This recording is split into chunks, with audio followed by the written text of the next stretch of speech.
Mayong gabi sa inyong tanan, Mayor Rama and Board Member Soto were right. I am actually from Cebu because I love Cebu. Let me greet first and foremost my BFF, the best governor of the Philippines and the best governor of the best province in the Philippines, Governor Gwen Garcia. I'd like also to greet our Deputy Speaker PJ Garcia, Mayor Isko Moreno. I will let you be the judge, but people say we look like twins. Sabi ko, medyo mas gwapo ko ng konti kesa kay Mayor Isko. Pero that's what they say. And my other twin, of course, Mayor Rama of Cebu City, the best mayor that Cebu City has ever had.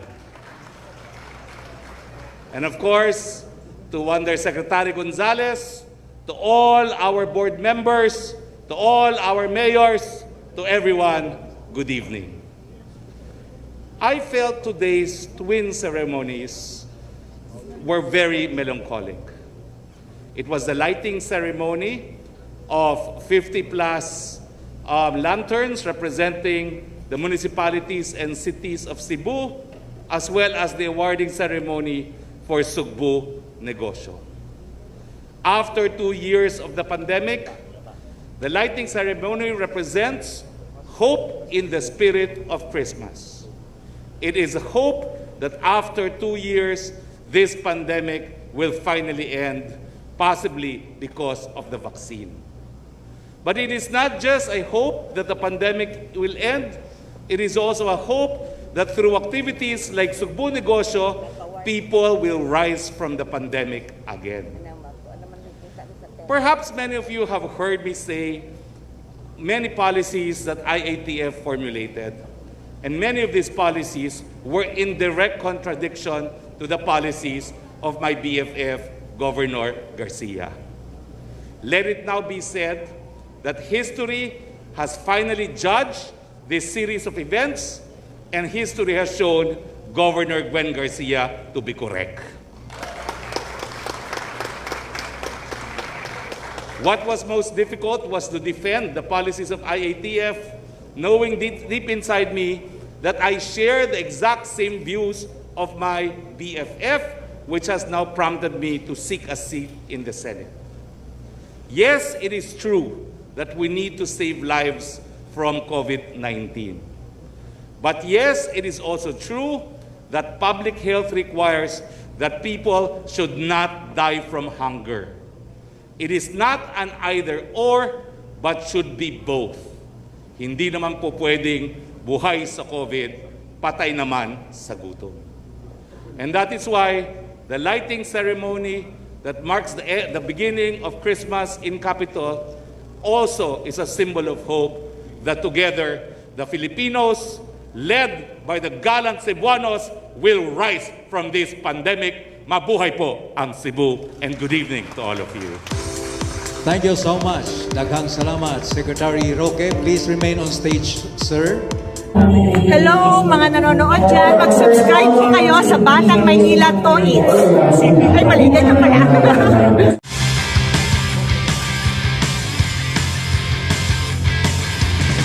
Nakakapagod na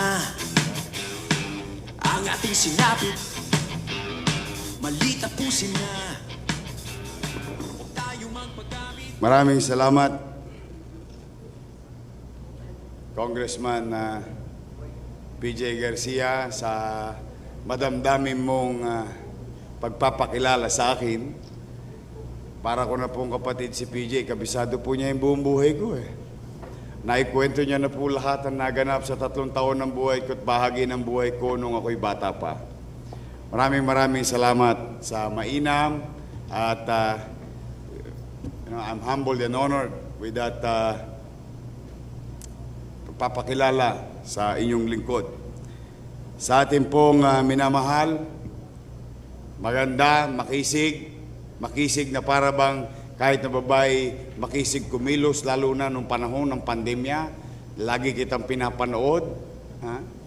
You know, there's this in leadership. Sometimes, susukatin ka ng pagkakataon. But I'm really honored to be close to your family, seeing you leading millions of Cebuano, trying to save as many as possible, taking care of your people during those trying and challenging days of our lives. Governor Gwen Garcia, maraming salamat po sa iyo. To our Mayor of the City of Cebu, maraming salamat, Mayor Rama. At totoo po yun nabanggit niya kanina, ay kami po'y nagkasama na ng ilang organisasyon, no? Simula pa ng PCL. Pagka titingnan po ninyo ko ngayon, hindi mamamukha't isipin na yung sinabi ni Congressman PJ kanina that half of my life was dedicated to public service, and that is true. I am now 19 years old. Naintindihan nyo na yun. I'm 47 years old. Mike Rama, our former President, PCL, in Vice Mayor's League. Patagal ko rin siya nakasama. Maraming salamat sa iyo, Mayor Mike. Ang aming pong partner sa IATF at lagi namin kasama sa Zoom. Almost every week, I think thrice a week, no? In Metro Manila, no? Talagang napakahirap po ng posisyon niya. Minsan po napagkakausapan namin ni Ambassador Lito Banayo on how hard it is on defending such policy, no? But he has to, because that's part of the job. And sa totoo lamang, Hari, natutuwa kami talaga sa iyo on how to really, you know, make a point on something. We may disagree and agree on something. What matters most at the end of the day, we must excel from our field of undertaking. And I think, Secretary Harry Roque, you excel in your field of undertaking. Senator Harry Roque. Sa ating pong mga board member, Vice Governor, mga mayor, mga ahensya ng national government, at sa ating minamahal na sekretaryo sa Visayas, kay Sec Mike, at nandito, at nire-represent siya ni Yusek Jonji, at saka ng kanyang mga kasama sa opisina ni Sec Mike na amin ding kaibigan, at sa lahat po ng mga lokal na opisyal din, nakasama ng mga mayor, mga kawani at kapwa ko lingkod bayan, maayong gabi. Pasado ba? Sabi ko kanina kay PJ, mga 5 araw pa ako rito sa Cebu, madadali ko na itong Cebu. Marunong na ako mag-Cebuano malamang. Kasi kanina habang nagpapaliwanag dito si Yusek Jonji, meron siyang binanggit na isang sentence. Tapos kinuwento ko sa Tagalog kay kung PJ, tama yung interpretasyon ko. I have to learn fast. Yes, I have to learn fast because not only of the effects, the bad effects of this pandemic, but also I want to learn fast about problems and challenges of our fellow men in the entire country, if given a chance, may awan Diyos at sa tulong ninyo, ako'y palarin. So that when we create policy, no, maalala ko noon si Governor Gwen, nung talagang inilalaban niya yung Cebu.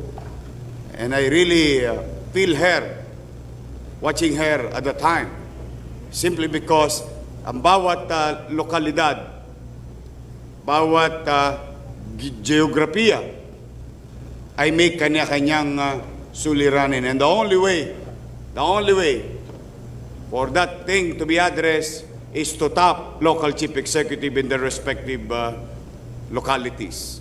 Yes, while it is true that there is commonality under national rules, but in terms of implementation, there must be an elbow room implementing properly, efficiently.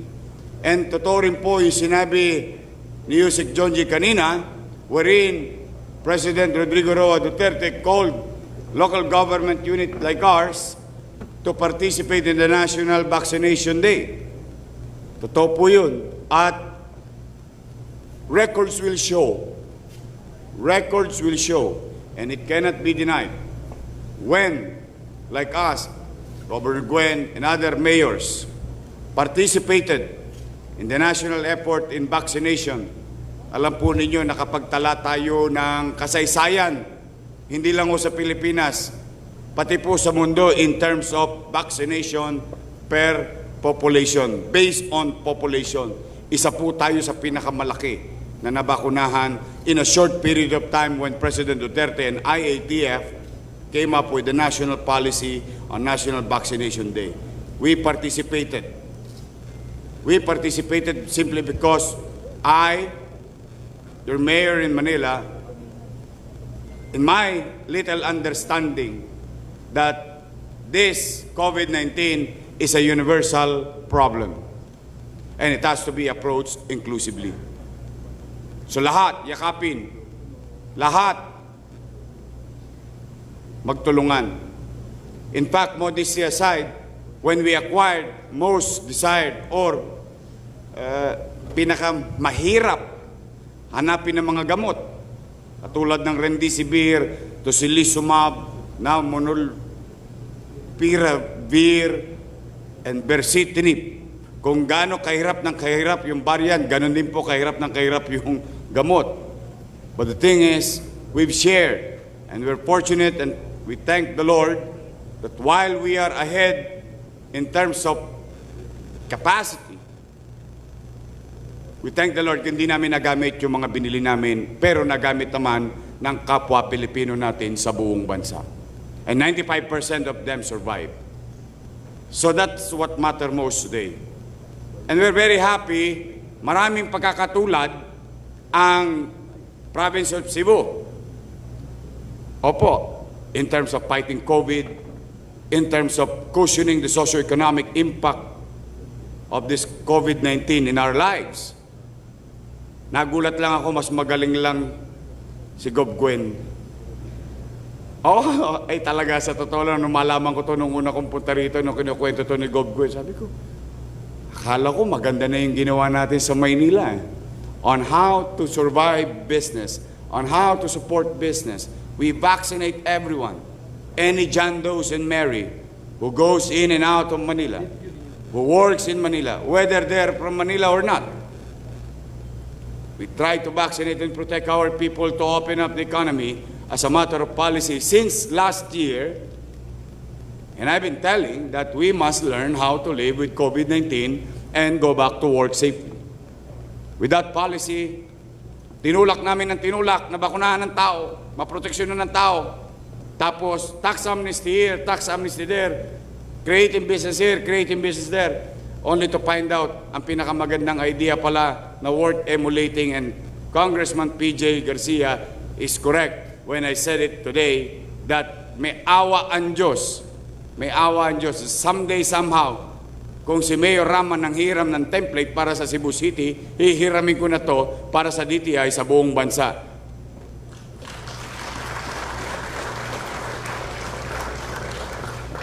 Pakopya. Opo, ay hindi naman po ako nahihiya. It's been told and said for so many times. Like, you know, Mr. Gobon Pued did in Naga area. Sabi ko sa kanya, maganda yung ginawa mo. Bakit? Katulad ng ginawa ni Lee Kuan Yew, maganda yung ginawa niya. In-city vertical housing. Ito sa pagninegosyo, tinutulungan yung mga maliliit nating kababayan with their talents, undiscovered talents.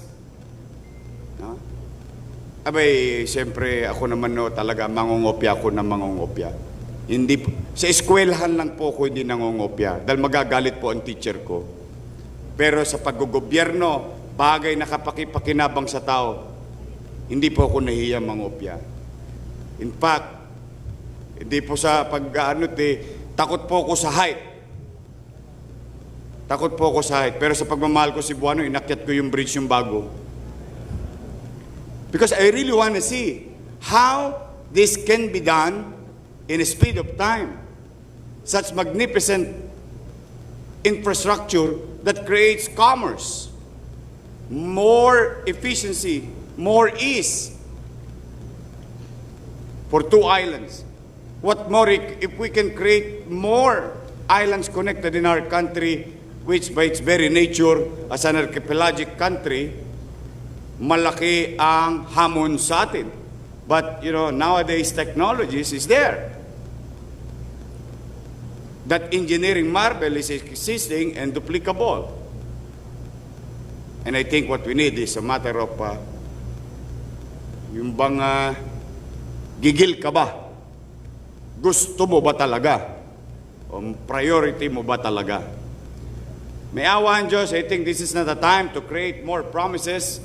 The only thing that I will promise here is kokopyahin ko itong ginawa ninyo sa Cebu Province para sa mga kababayan natin mabigyan ng hanap buhay. And I believe the winner will now can and proudly attend the Food Expo, the International Food Expo in France.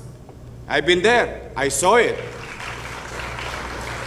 I saw it with my own eyes. Kaya sa DTI, may dadalhin na kayo doon. Kasi nakita ko dati nung nagpunta ko doon, may isang booth doon ng DTI nung araw. Yung ating tourism department may booth doon. I think the winner should have a space in there and to be exposed to the world that we, Filipinos, not only Cebuanos, but us Filipinos can be competitive in terms of product that we can build or services that we can give. Again, congratulations. Ayaw kong agawin sa iyo ang gabi. Governor Gwen, this is your night. This is your idea. With your group, congratulations sa lahat na nakasama mo na nakapag-isip nito.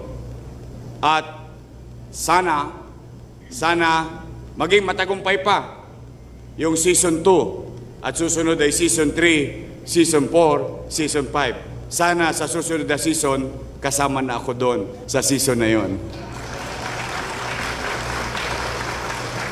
Again, sa lahat ng Cebuano na nandito at mga Cebuanong nasa labas ng building na ito at Cebuano sa kani-kaniyang bayan na aking napuntahan, let me take this opportunity to thank each and every one of you that wherever PJ and I, Congressman Garcia and I, na iniikot ay napakainit ng inyong pagtanggap. Sabi ko kaninang maga, malamang ang Cebu maging pangalawang bahay ko na. Buti pa si Hari, adapted na. Huwag ka mag-alala, Hari, malapit na. Magiging magkapatid na tayo. Twinnie. Again, I'm humbled and honored with the hospitality of the Garcia family and the warmth being given to me by Cebuanos. Someday, somehow. Isa lang po kung bakit ako nagtagumpay sa karerang pinili ko. Nasasanlaan laway ko at wala kong stiff neck. Kaya kong lumingon sa aking pinanggalingan at hindi ko kinakalimutan ang mga taong nakasalamuha ko sa dinaranan ko tungo sa direksyon na gusto kong mapuntahan. Magandang gabi, pagpalain nawa kayo ng Pong May Kapal. Pilipinas, God first. Thank you so much. Your name please remain on stage because Governor Gwen Garcia and Deputy Speaker Pablo Jan Garcia will present a token to you in appreciation of your presence tonight. Nandito na ang laban niya.